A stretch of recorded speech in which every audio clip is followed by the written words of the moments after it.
Untuk contoh rantai makanan dapat kita lihat sebagai berikut.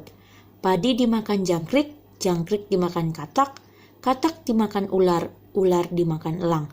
Di sini, padi berperan sebagai produsen atau tropik pertama, jangkrik sendiri berperan sebagai konsumen pertama atau konsumen primer atau tropik kedua, sedangkan katak berperan sebagai konsumen dua atau konsumen sekunder atau tropik ketiga, dan ular berperan sebagai konsumen tiga atau konsumen tersier atau tropik keempat, dan elang sendiri berperan sebagai konsumen empat atau konsumen puncak atau tropik kelima.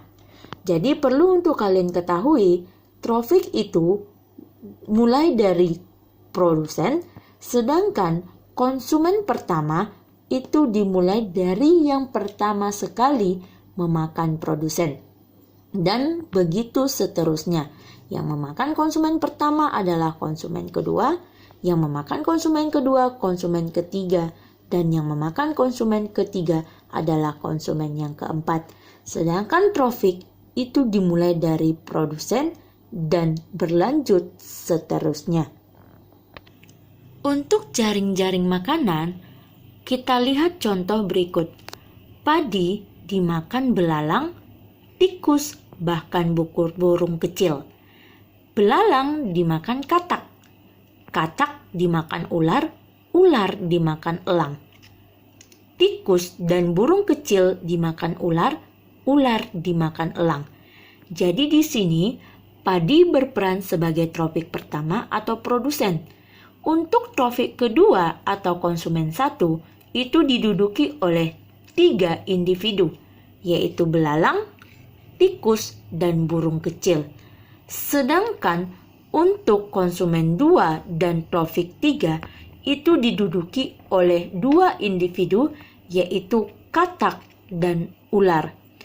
Untuk konsumen 3 atau tropik keempat itu juga diduduki oleh ular dan elang.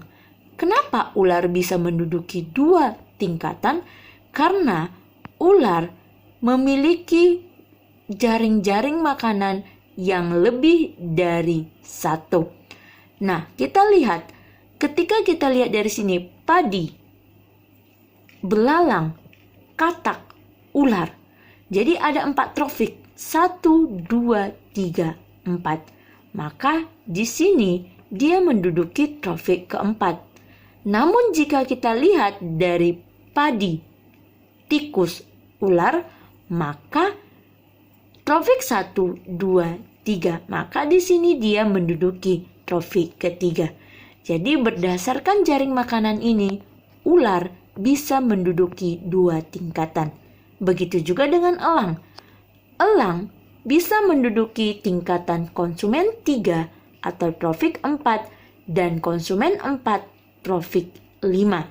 Jika kita lihat dari padi, tikus, ular, elang, maka dia berperan sebagai konsumen 3 dan tropik 4. Sedangkan jika kita lihat dari padi, belalang, katak, ular, dan elang, di sini elang berperan sebagai konsumen 4 atau konsumen terakhir atau konsumen puncak dan tropik 5.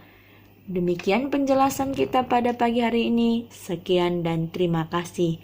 Tuhan Yesus memberkati.